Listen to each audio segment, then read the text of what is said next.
정신과 치료를 받는다고 하면 미친 사람, 정신이 나간 사람, 정신과 진료를 받으면 기록에 남지는 않나요? 작년부터 지속된 코로나로 정신건강의학과를 찾은 사람들이 전년에 비해서 10% 늘어나면서 예전보다 정신과에 대한 문턱이 낮아졌지만 여전히 정신과에 대한 사람들의 생각과 시선은 참 차가운 편입니다. 여러분은 평소에 정신과 진료에 대해서 어떻게 생각하셨나요? 정신의학과에 관한 오해와 진실 읽어드리겠습니다.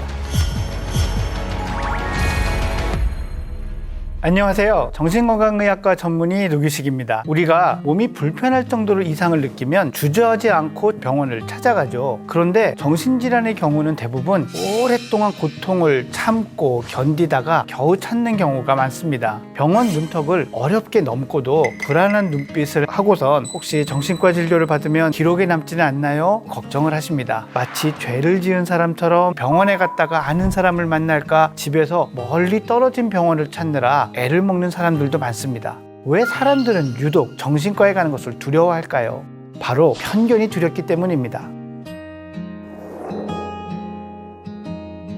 정신질환이란 무엇일까? 영어로 얘기하면 사이코시스라고 하는 것을 말하는데요. 의학적으로는 현실을 제대로 파악하고 행동할 수 없는 정도의 심각한 장애만을 가르쳐서 정신병, 사이코시스라고 말하는 범주에 넣습니다. 18세기 말 이전까지 정신의학과 이런 것은 아예 존재하지도 않았습니다. 19세기 무렵이 돼서야 외과를 제외하고 다른 분과에 대한 이야기들이 생겼는데 그렇다면 정신의학과가 없었던 시절은 어땠을 것 같으세요?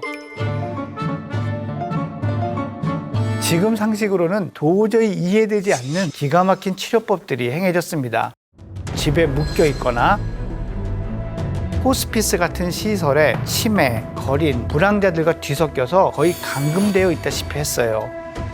1817년 아일랜드의 지역구 의원이 쓴 기록을 살펴보면 아일랜드 농촌의 한 오두막에 갇혀있는 광인의 모습처럼 충격적인 것은 없었다. 튼튼한 남자나 여자가 정신이 미쳤다고 간주되면 마을에서 이들을 관리하는 방법은 오두막 바닥에 구멍을 파서 밀어넣은 다음 기어나오지 못하도록 거기에 덮개를 씌우는 것이다. 구멍의 깊이는 약 1.5m 정도로 반드시 서 있기도 어렵다. 사람들은 이 불쌍한 자에게 음식을 넣어주는데 대개는 그 안에서 죽게 된다. 참 마음 아픈 기록인데요. 이게 다가 아니에요. 1870년대에 스위스의 프라이스부르크주의 공무원들이 기록한 실태조사에 따르면 확인된 164명의 정신질환자 중 5분의 1은 냉방이나 광에서 묶인 상태로 오물 냄새에 절어 있다고 합니다. 20세기 전까지 정신질환을 앓는 사람들은 이런 식으로 사실상 처리되다시피 했다고 할 수 있죠. 이 시대에 치료를 아주 하지 않았던 건 아닙니다. 당시 의사들은 아주 말도 안 되는 뇌수술을 했는데 환자들은 정확한 이유를 설명 듣지도 못한 채로 두개골을 절단당하기도 하고 냉온수 마찰이나 전기 치료 같은 치료법에 희생양이 되기도 했었죠. 심지어 중세시대에는 머리에 광기에 돌이 생겨서 이런 증상이 나타난다라고 믿고는 일단 두개골을 절개하고 나서는 두개골의 어떤 부분을 파내는 그런 시술을 하기도 했습니다. 얀 산데르스 반 헤메센의 그림을 같이 한번 보시죠. 이 그림은 마드리드의 프라도 미술관에 전시되어 있는 그림인데요. 끔찍하죠. 이렇게 정신의학이 존재하지 않았던 시기에는 환자들이 제대로 된 치료를 받지 못했을 뿐더러 야만적인 처우를 받았지요. 이후 19세기에 정신병원이라고 할 수 있는 정신질환자의 수용소가 생기면서 정신의학이 독립된 분과로서 대우를 받게 되죠. 하지만 초기 정신병원의 역할은 환자를 치료한다기보다는 수용하는 것에 가까웠어요. 사회에서 격리시키는 역할이 컸던 거죠. 이 당시의 의학적 수준으로는 이것이 최선이라고 생각을 했습니다. 심지어 어떤 곳에서는 환자들을 이렇게 구경시키는, 돈을 주면 환자를 때리고 고문할 수도 있게 해주었다, 뭐 이런 이야기도 전해지고 있습니다. 큰 규모의 건물을 지어놓고 담을 높이 친 다음에 그 안에 사람들이 있게 하는 거죠. 이렇게 되면서 정신질환은 나쁜 것, 정말로 걸려서는 안 되는 것이라는 의식이 팽배해지는 겁니다. 19세기 후반에 이르러서 우리가 잘 아는 정신분석학의 거장이 나타납니다. 바로 지그문트 프로이트가 혜성처럼 등장하면서 심리치료, 정신분석이라는 것이 발전하기 시작합니다. 사실 프로이트 자신도 신경증을 앓고 있었다고 해요. 아버지의 죽음 이후에 나쁜 꿈을 꾸고 기분이 가라앉고 심장박동이 불규칙하게 나타나는 불안장애 증상까지도 나타났던 거죠.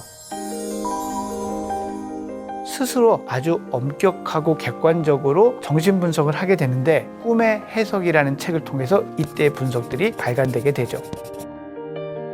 프로이트는 이 책을 발표한 다음에 본인의 연구에 공감하는 사람들과 함께 수요 심리학회라는 것을 만들게 됩니다. 칼 구스타프 융, 알프레드 아들러와 같은 유명한 학자들과 교류하게 되죠. 이 세 의사들의 교류와 또 치열한 학문적인 반목, 이것이 현대의 정신의학, 심리치료의 토양이 되고 자양분이 됐다고 할 수 있습니다. 이후 향정신성 약물이 개발이 되고 효과가 확인이 되면서 잔혹한 치료 방법들은 이제 더 이상 시행되지 않고 정신의학의 치료에 새로운 전기를 마련하게 되죠. 하지만 지금도 이러한 정신의학의 흑역사 때문에 정신질환이란 용어 자체가 사회적 낙인에 가까워져 있습니다. 대중들의 이러한 편견을 없애기 위해서 우리나라에선 정신과에서 정신건강의학과로 명칭을 변경했지만 아직 이러한 편견이 쉽게 사라졌다고 할 수는 없습니다.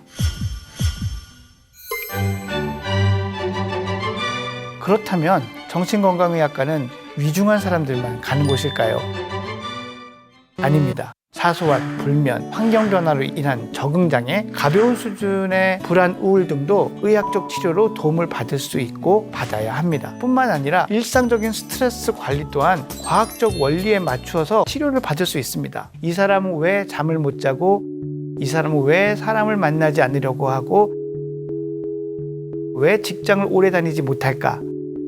이렇게 한 개인의 이상 심리에 관련된 것을 연구하는 것이 정신의학의 핵심이라고 할 수 있겠죠. 현재 의학 전체가 질병을 조기 발견하자는 것에서 빨리 예방하자는 쪽으로 옮겨가고 있거든요. 그래서 건강한 운동 습관, 이런 것들을 통해서 건강을 지키고 질병을 예방하려고 하는 것처럼 모든 질환의 악화 요인이 되는 스트레스를 관리하는 방법 또한 정신건강의학과에서 도움을 받으실 수 있습니다. 또 이런 말씀도 많이 들어요. 정신과 약을 먹으면 멍해지고 머리가 나빠진다고 하던데요.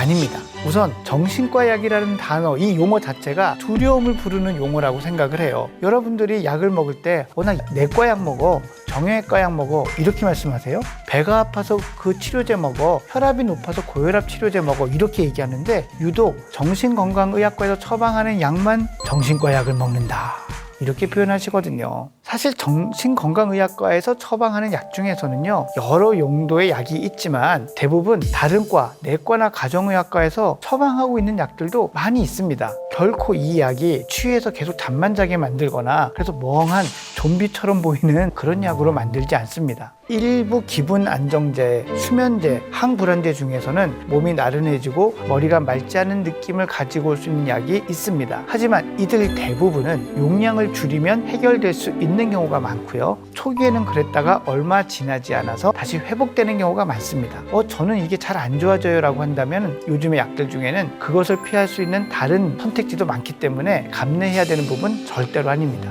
오히려 이 우울증상 때문에 실제로 기억력과 인지 처리 속도가 느려지는 가성치매가 생기는 경우가 더 많습니다. 그러니 약을 먹어서를 두려워할 게 아니라 이 병이 치료가 안 됐을 경우를 더 걱정하셔야 되는 거예요. 정신건강의학과에서 약을 처방받은 다음에 몸에 불편한 게 있으시면 처방해 주신 의사 선생님한테 꼭 이야기를 해주세요. 그러면 그 불편이 최소화될 수 있고 짧은 기간만 지속할 수 있도록 선생님들이 최선을 다해서 여러분들을 도와드릴 겁니다. 또 이런 얘기도 많습니다. 정신과 약은 한번 먹으면 중독이 돼서 절대 못 끊고 평생 먹어야 된다면서요.